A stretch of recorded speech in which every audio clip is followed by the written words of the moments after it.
अस्सलाम वालेकुम वरहमतुल्लाहि ताला वबरकातुहू। शब बारात की पुरनूर साआतों की आमद है।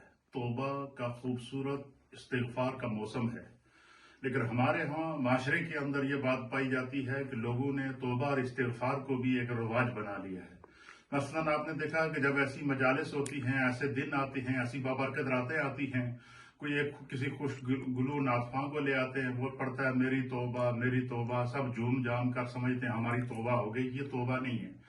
तौबा ये है कि तौबा के लिए हमारे उलमा फुक़हा ने शराइत लिखे हैं।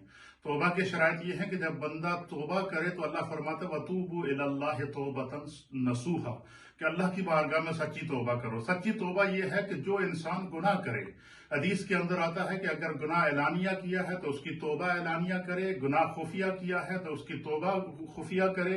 और तौबा ये नहीं है कि मसलन अगर इंसान ने किसी के साथ ज्यादती की है, किसी का हक मारा है, फराइज छोड़े हैं, हुकूक छोड़े हैं, तो हदीस के अंदर आता है कि उनका वापस इजाला करे। मसलन बंदे से अगर नमाजें रह गई तो बंदा तौबा करे कि मैं आइंदा नमाजें नहीं छोड़ूंगा, लेकिन साथ में ये इजाला करे कि मेरी जो नमाजें रह गई हैं मैं उनकी कज़ा करूंगा, जो मेरे हुकूक रह गए हैं मैं उनको लौटाऊंगा। मैंने अगर किसी के साथ ज्यादती की है, किसी का हक मारा है, किसी के साथ जुल्म किया है, किसी